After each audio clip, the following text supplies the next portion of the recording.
Welcome back. You're watching Morning Express, and we shall be keeping you updated on that developing situation at the City Hall. But for now, let's take a look at another story that has been making headlines. We had last night a story on the plight of young minors, let's put it, in Busia County, and the numbers that are skyrocketing in terms of defilement. Particularly sad about this is that this is defilement that is being perpetrated by trusted members of families, fathers, and in some occasions that we have heard as the stories continue to emerge, even mothers turning on their young sons. So we're going to take a look at that story. We shall have Willie Lusige, who will give us an overview of what the situation on the ground is later on. And of course, we also expect to have psychologist Dr.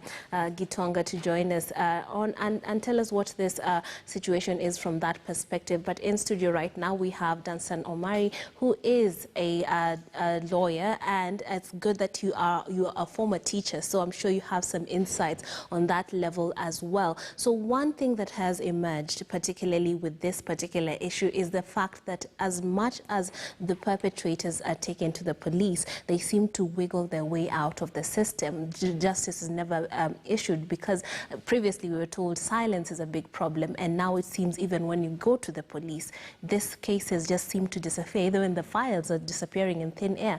What do you make of that? Why is this happening? Thank you very much, viewers of KTN News. This is quite a very emotional and a very serious issue, because it affects our daughters. It affects every family. It affects the totality of a nation. It affects the morality of a nation. Therefore, really, it's not an easy matter. One, as truly said, I look at this perspective, having been a teacher for quite some time, teaching those girls, to having been a children's officer for a public servant, understanding these problems as a children's officer, then as an advocate of the High Court of Kenya, I'm able to contextualize this issue. One, there are issues that society has failed to bring on board. The openness on questions of how our girls grow up within a home. The context of a home from a traditional perspective is that the girls have no say. The girls, as their mothers, are taken as objects. So anything defined as an offense is defined from the lens of a man. And therefore, the process, government machinery, operates from a perspective of a male chauvinistic approach, where they see women and children as not having equal rights, that the rights they have are delegated. And that is why you see the chiefs, who are 80% or 70% male-dominated, and even the women officers. You find out that once a woman, police woman, joins the force, a chief who is a woman looks at those offenses from a traditional point of view, because of the way they were socialized, that that is not an offense. And that is why the problem we have, that even by the time the matter comes to court, the evidence gathering process by the police, the witness people coming to give evidence have a traditional and customary approach towards what is happening. And that is the biggest problem that we have today. Even now, the girls who are defiled have been socialized to keep quiet. They have made to understand that that is normal.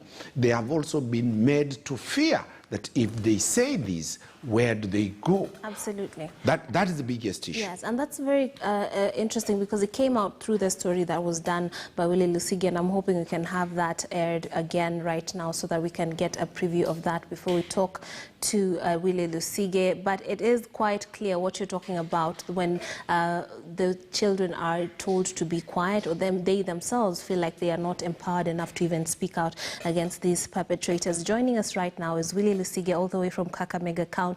Willie Lusige, very good story you did right there. And I'm just curious as to what informed your curiosity on this particular matter. We hear about the numbers, but what stood out to you that made you go after this particular story that has actually shown some very disturbing, numbers of of defilement among the young people. And of course, what came out as well on that story is the fact that this is something that has been normalized in the local society. Tell us about that. Why is this now a normal thing in Busia County?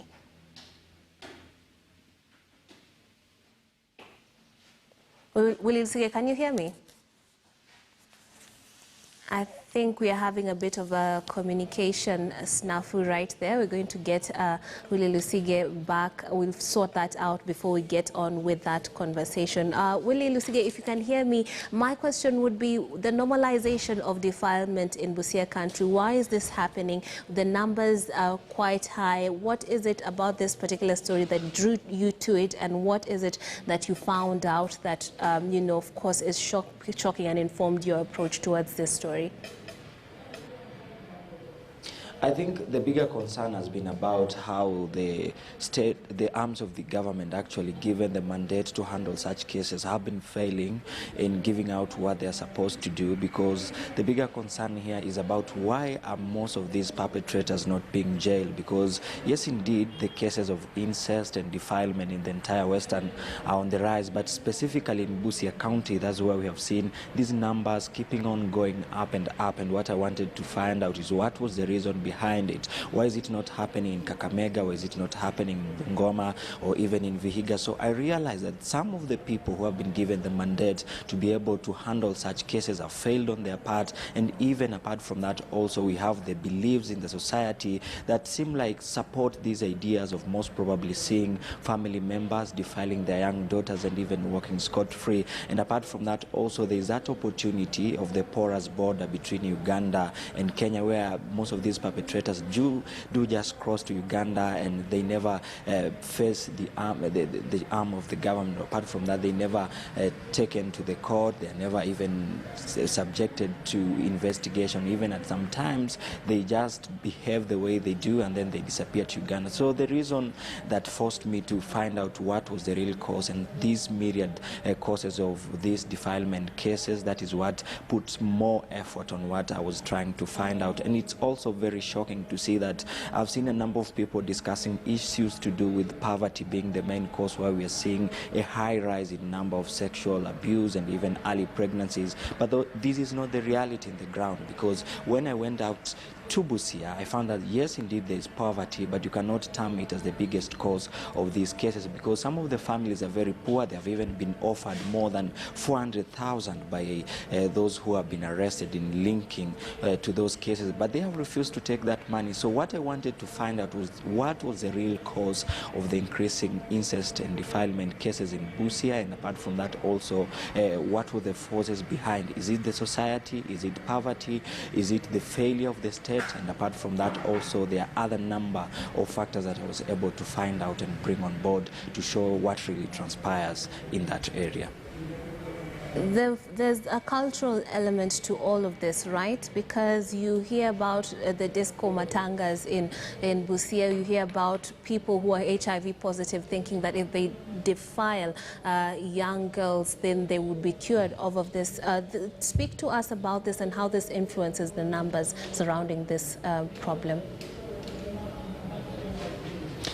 I will highlight a number of these causes. One of them is the belief of the society. The one that you have said, most of them go to the witch doctors, and then they are told by those so-called witch doctors that if you go and sleep with your daughter, and most probably she's virgin, then you'll be cleansed of being HIV positive. And you can see it's shocking. They believe it, and that's why you find most of the fathers, most of the uncles, and even grandfathers sleep with their young daughters, not only because of sexual satisfaction, but it's all to do with belief that they'll be cleansed their HIV status. And this goes back to very many years. During the outbreak of HIV, Busia was one of the counties that had the highest number of HIV positive individuals, and the cases have been on rise since that time. And I think that was the genesis of these beliefs, that they were being told by witch doctors that you have to go and sleep with someone who is virgin, most probably from your pedigree, and then you will be cleansed of your HIV status. That's why you can see most of them have been doing that. And And apart from that, also we have seen a number of other reasons. I think also a bigger concern has been, have the girl child of Busia been taught on how to handle sexual issues? Most of them, they do not know what to do even when they have been maybe defiled. They don't know that you need maybe 3 days to be put on preventive medication. Most of them keep silent. So I think it's an issue to do with the entire society and how the message and education about sexual issues has been passed to them. But apart from that, also we have seen a number of challenges on how the society itself handles such cases. It's a normal there. If someone can walk to the market and be happy that he's being mentioned of defiling so-and-so's daughter. So it's something that cuts across a number of causes, but you cannot link it to what I've seen other people talking about, poverty. Yes, indeed, there's poverty, but most probably I think the bigger concern here is about the society and how they're handling these issues. It has been a normal thing for many years, and that's why you see they're not seeing any new issue. They don't see the importance of reporting to the chief. They don't see an importance of going to the police. And even if they go to the police, they sit down with the same police officers, discuss on what we can term as a ransom, because sometimes the family is paid 1 kettle or is paid 10 bags of maize, and if the perpetrator is well in terms of money, then he can even give up to $500,000 and then he walks scot-free. So that creates a picture of normalcy, and that's why you'll see most of these people will continue doing it the same, because they have seen others not being arrested, they have seen others not being taken to court, and then they feel it's a normal thing. So it's something that needs a lot of change. It needs cutting across, maybe speaking with the leaders, even making sure that the arms of the government that have been put in place to handle such cases are more strict and they follow the law. Tige, our correspondent from Kakamega County, you can rewatch that story if you get onto the KTN website and just see for yourself what the situation is on the ground. But we have lawyer Dunstan Omari with us here on studio. Very disappointing news coming out of Busia County. I see you shaking your head. I mean, what do you make of that? We are having people paying, walking scot-free, even bragging about defiling. What kind of society is that? We have a law that is supposed to govern us and make sure that we are living within certain guidelines, but clearly it's whatever goes in Busia County as far as defilement of minors is concerned. How come it's gotten to that level? The Sexual Offences Act that deals with all offences sexual is very stiff. The laws are there. Yes. Extremely there. Article 53 protects the children of the Article 53 of the Constitution is very, very clear. The issue is enforcement. And the enforcement is where the problem is. The courts are waiting for evidence. The only way to convict a defiler is by people testifying. Yes. 2, they want the victim being taken to hospital within a duration when the P3 form can be filled to clearly get the DNA or the penetration and the injuries occasioned out of that penetration to the court. The witnesses who saw, who heard, who believe, the law has been amended to have even intermediaries. Teachers can come to court and testify on behalf of a child who has been defiled. That is where the problem is. So we have this defined from 3 angles. 1, the offense of incest is an offense where a father, an uncle, somebody who is blood related has sex with a child who is below 18. Yes. That is called incest.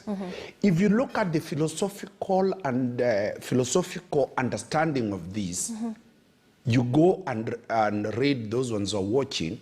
There is a professor called Professor Sigmund Freud. He talks about the psychosexual theories that every father and every daughter is sexually attracted to her father. Well, that's very, very, very disturbing. Every son is sexually attracted to the mother. And that explains why it is very easy. That relationship, if it's not nurtured very well, a father will think that the daughter, who is 14 years, who is 15 years, loves sexually the father. But Mr. Omari, hasn't Freud been discounted over the years? Yeah, that's what I'm saying. Yes. It is no longer a theory, but you'll find that people try to justify that type of it, which is an illegality, which it does not exist. Yes. Now, just to interject, I'd love to get the views of Dr. Susan Gitau, who is a psychologist, to actually touch on that. As far as that theory is concerned, and also the psyche of this community, clearly there's a huge problem that is happening. What is informing this rampant sexual defilement of children? And of course, we have blamed COVID-19, but I don't think that would have happened to a society over a period of 4 months. There must be some underlying reasons why a society such as the one in Busia is going through this type of vile situation. Dr. Gita. Thank you very much. I also respect the views about sex energy, because I like talking about sex energy, and if all of us would agree, even when we are our age, when we were teenagers, we had all this curiosity about sex. We had all these energies that we were feeling we need to let out. Apparently, our time, we were very active. You were kept busy at home. If it's in school, you are even saying there's no time to rest. You're busy, and the teachers know how to do this very well.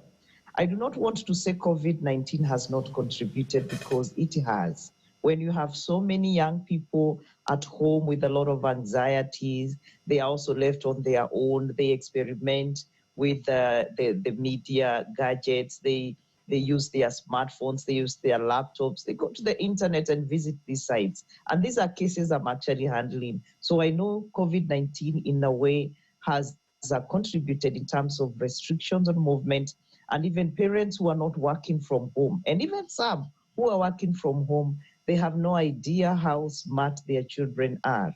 We do also have the cases that you're talking about when you mentioned Busia, when you also mentioned maybe the areas, some other areas of this country, where you realize that the way sex has been normalized, it's amazing, and it's disheartening as well, because you will find societies that do agree having sex with a child under 18. Some of them don't even want to look at that person as an underage. It is just a girl. It's just like the way animals, you get to a level you think this animal can actually breed, and you're also looking at that girl. I don't know what we need to do here. And this is where the local administration, the community councillors need to come in. We need also to have the law tightened, just like my predecessor had said, that can we have other people? It's very disheartening to go to court and the child knows this is the person who defiled me, and they're looking for any other evidence. I hope we shall get to also a place in this country where we shall believe the child more than we believe an adult, because the child in most cases never lies. If they say it's this one, it's this one. Well, we do have some few cases, because the other day I had some men telling me, oh, why are you not thinking those girls also lure us? I would like to say a minor is a minor. You who is an adult, you're the one who should know better. So we also have some people, they have issues, and these are conditions that surround sexuality. And I basically want to call it as it is. Some people have sex addiction or sexaholism, and these people would actually sleep with anyone, including their own children, including their own relatives. They don't choose. When it's time for them to feel that they have the urge to have sex, anyone who is around there, they will have sex with them. But do we know them? Do we know that they exist in this world? Do we know they exist within our communities? Those people that people say, oh, so-and-so is very active, is very hyper. I think it's a high time we looked at things psychologically as they were. Socioculturally, I have heard what the predecessor also said, that we have some communities that believe if I sleep with a young girl, if I sleep with a virgin, and if I am infected, or if I have some form of uncleanliness, I will be cleansed.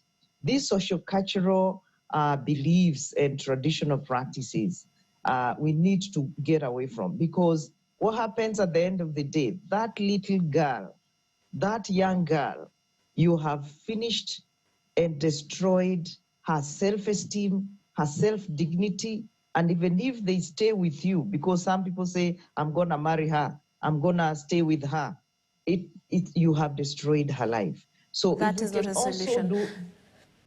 Dr. Gitao, I'd like us to also touch on the gender thing, because when we talk about this, the many discussions, this around the girl child. But I would imagine it would be so difficult for a young boy that's being defiled by an older woman, let's say, or someone of the same sex as him. How difficult would it be for this young boy to come out and talk about this, given that society only casts, or rather usually casts, sexual assault or defilement in a certain light against girls, and then therefore we should protect them. But there seems to be a minority that's not spoken of or to, or even given priority when it comes to these discussions. All right. When I was invited for this discussion, I was told it's about teenage pregnancy. Yeah. But I also know there's a lot that is happening about the boy child. Yes. And for sure, boys talk about this when things have gone haywire. Mm-hmm. Say, for example, they have been destroyed physiologically, something that you cannot hide. So the boys will definitely talk at that time. This is what happened to me. And that would be after a long time of this happening. Oh, yes. And I'm telling you, unless there is a physical injury, is when you will know a boy has been harmed. Otherwise, we are having grown-up men, grown-up women. We are also having girls who are harassing boys and raping them. So I am here to also say boys are also harassed. And there are some who will tell you, well, I did not know, the girls called me. And because there is a mentality that sex is initiated by boys or by men, the boy went there naively, you know, and innocently. And what happens? Some of them are drugged, some of them are literally raped. So we do have those cases. And we also do have women. That's why I'm telling you, it needs to be investigated deeper. How do you have a 46-year-old woman, a 50-year-old woman sleeping with a boy of 17 years or 16 years? Some of them, it's because of poverty, and you promise them heaven, and you tell them everything you need, I'll give you.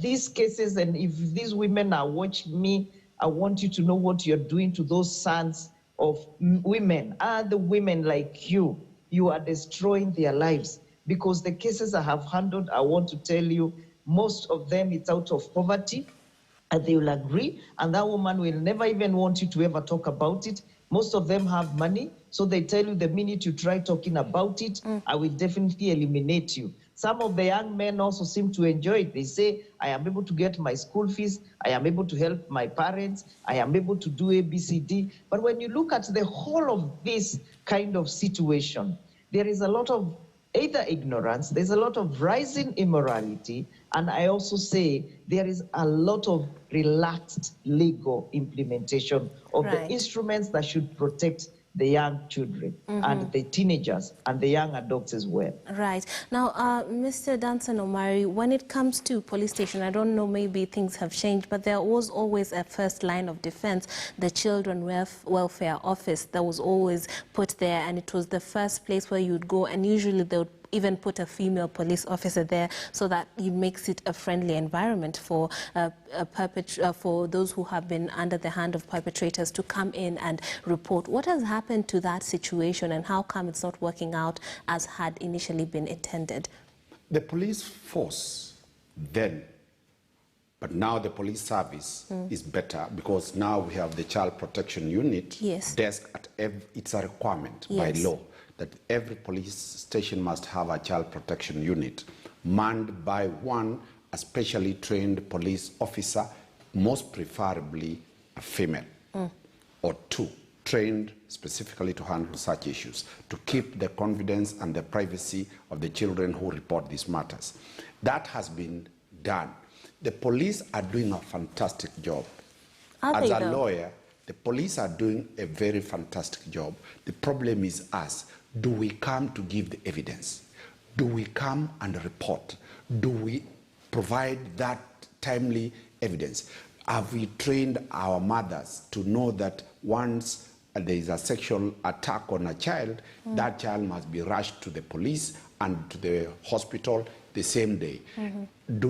It's for evidence to be produced. For example, the DNA testing, the pants of that small girl should not be washed. Okay, let's paint this picture, right? Yes. We're having a young child that has been defiled, who has found the courage to talk to the mother, and the mother is forward thinking enough to go to the police and report this. But then they get there and they file the report, and as Willie Lusige reported, the file disappears, or it goes to a prison where to create a picture that this person was actually prosecuted and is now at a prison, but then they're roaming scot-free. Or a situation where they try to bribe you with, let's say, 400,000 shillings, and if you refuse, they say, I'll take this to the police, and once it gets there, then you will have lost on both accounts, the fact that I defiled your daughter, and at the same time, I actually get to go scot-free. So in this, I think the police are to blame when it comes to that particular situation, because it has been reported as a matter of fact. That one is true, yes, because it is a question of power games. Yes. The person who perpetrates this offense has money, has power, has a bigger family behind him, because the family where he comes from wants to protect their name. Yes. The girl normally comes from the poverty angle, comes from a point of inferiority, comes from the point of financial disability, comes from a point of cultural disability, and the police people, even if that lady who is at the child protection unit, normally they are constables, they must get the consent of the OCS. Normally these OCSs are male-dominated. Therefore, the approval for that charge sheet to come to court is a male process.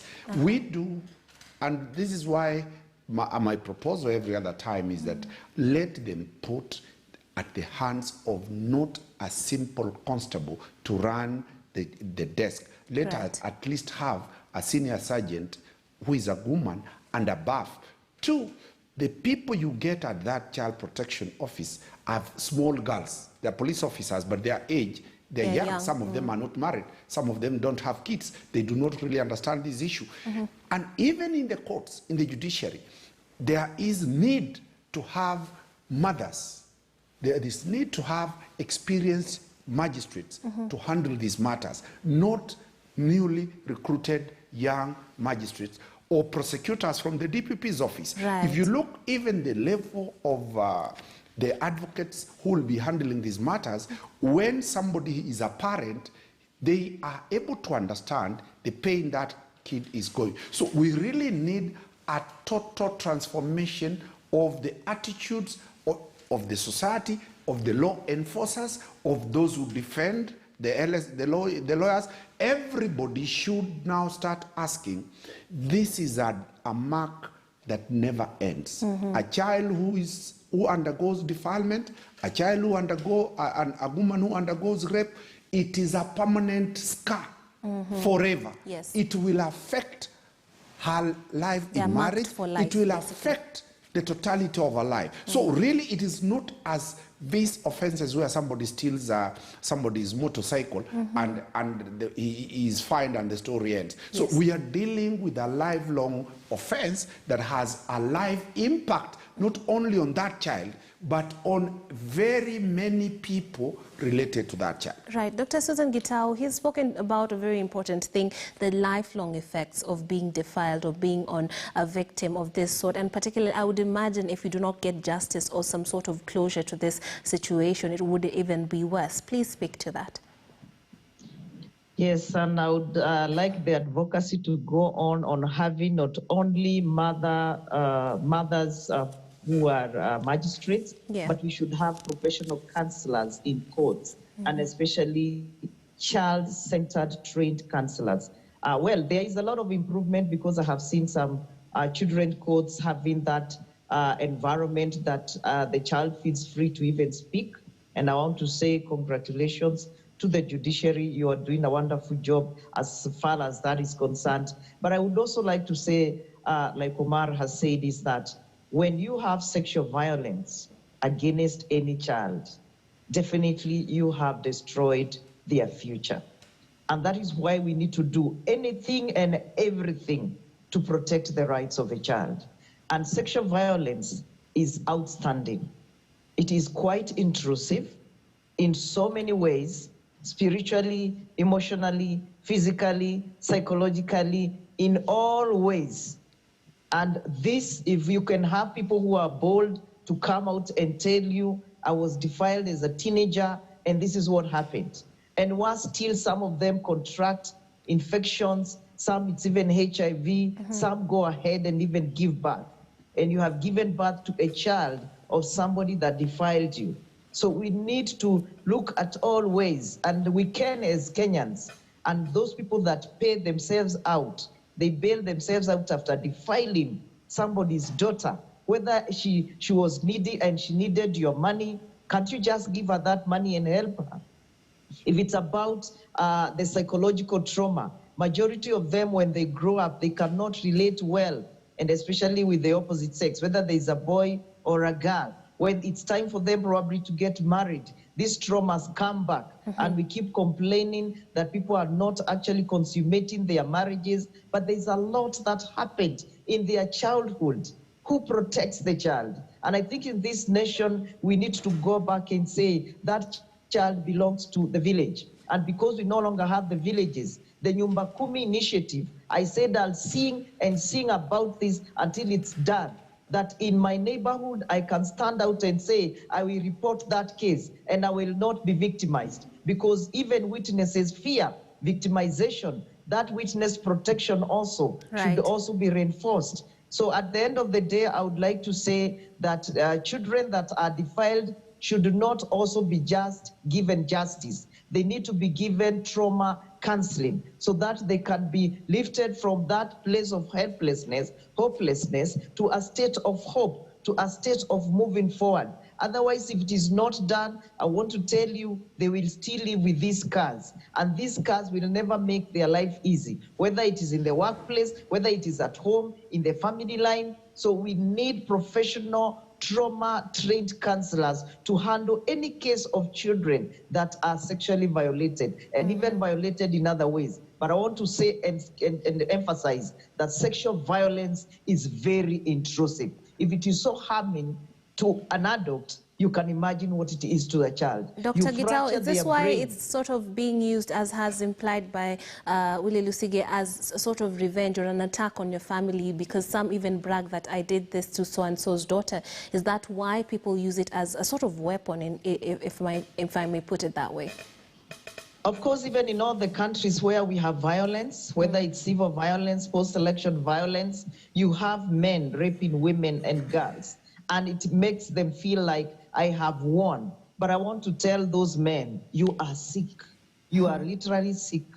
Because what I know, and I stand firm on this, whatever you do to somebody else, it may not be directly, it will not directly come back to you, but you never know, somewhere you have to pay. And I'm telling you, there are people who have come and confessed, and they say, surely what you're saying is true. I did this. This is what happened to my daughter. As I watch, you shall be reminded. Because if the justice systems do not take up the rights of these children and help them, I want to tell you, there is a God in heaven. And I'm not shy to say that. There is a God in heaven that sees, and you will be reminded that you are paying. You will be reminded you're paid. Okay. I work from African Nazarene University, and one of the things we are not shy about is to talk about holiness and justice that comes from God. Okay. So I would want to say so, that whatever you do, you shall pay. Whether it is you or somebody that belongs to your family, you will pay if the justice system does not take its own course. Right. Mr. Omari, and as a former teacher, could you speak to the importance of schools and how they seem to be a barrier between these defilers and students? Because we have seen a number of an uptick in the number of teenage pregnancies right now. Tell us a bit about that as we conclude the conversation. The Teacher Service Commission came to realize quite late that they need to have trained counselors, and the Department of Guidance and Counseling now is headed by a HOD, a head of department. Every school now has a counseling process where children come in and they go through that process. Yes. The problem comes in that it sometimes the numbers of students will be so huge for the teachers to see. It is a responsibility of a parent to come at the point of entry and disclose to the school what these issues arise. Children who are defiled, children who have had sexual harassment will always portray withdrawal syndromes. Yes. In school, they are very irritable, they don't want to mix with the others, they are not playful and other issues. But the school is one area that needs to be safe. Are our schools safe? Are our children protected from any sexual predators in terms of especially mixed schools? From the workers, from the teachers, from the environment, from the moment a child leaves a mother's nest to school, on the way, that road, walking, is it safe? So we really need to have policies that look at how do we make a learning institution, both in secondary, in primary, in university, child-friendly from these predators. So that is a policy issue, and Professor Magoa must be listening to this, and Nancy Machari of TSC, that they need to look at this question. They need to engage Dr. Susan and others to give them the expertise on how to handle that critical question. 3, we need the school curriculum to change so that these kids are taught what the law requires for them to do in the event this happens. So that an offense of sex, incest, should just be introduced to kids in class 3. Very many people are saying they don't need to know this, but how then will they disclose? How will they know that an offense has been committed against them? So once we open up the legal aspects, and we urge the judiciary also, and the Law Society of Kenya, where I am, that we need also to be going to schools to talk to these girls, to talk to them, to understand. One issue that we might forget is what next after the pregnancy? A child is pregnant, carrying another child, so there is a young mother who is below 18, who has a child who is also below 18. How do you maintain and how do you move forward with this issue? Imagine of a child who is 12 years, has given a child, and by the time this child is arriving at 19, that child that was born is also expectant. So that is a scenario that children officers will tell you it's real. The psychologists will tell you it is real.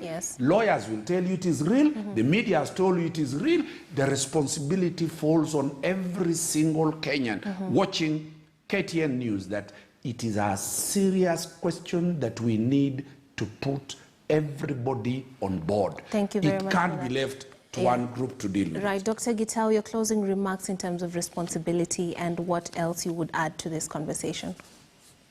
I would like to urge all the parents in this country to know that you have the first responsibility to take care of your child, to educate them. There is nothing shy about educating your own child about their own sexuality. They need to know about what they need to say. Create that home environment as a safe place, and you don't have to start talking to your children when they are old enough. Begin when they are very young, because they tell you things, you don't listen to them. Let us make our homes free from violence. Those parents that fight in the presence of children, those parents that are ignorant, those parents that bring their own issues and subject them to their children, and especially this time of COVID-19, get closer to your child. You have been given an opportunity, however stressful it is, to know your child better. And those gadgets that you buy them, the smartphones and all that, kindly know if they are still under 18, you have the power, you have the authority as a parent to scrutinize what they are doing with those phones. You have the power to even remove those phones. You can withdraw any incentives if you find it is destroying your child. Above all, if you discover your child has been sexually violated, kindly don't keep quiet. We are breaking this culture of silence by bringing those children forward. And I always say, I always give my number because I run a foundation for those that cannot pay for the services. 0722367619 for those children that have no one to help them because they have been sexually violated. Reach out to us on 0722367619. Thank you and God bless you. Keep Kenya safe. Protect the Kenyan child. Thank you very much, Dr. Susan Gitau, particularly for that, line that you can call if you have any problems surrounding this particular matter of child defilement. Thank you also, lawyer Danson Omari, for your insight and putting this matter into context and bringing focus to the problem that seems to be eating at our society and the leaders of our future. That draws us to the end of the conversation. We're going to take a short break. When we come back, we'll have more for you right here on Morning Express.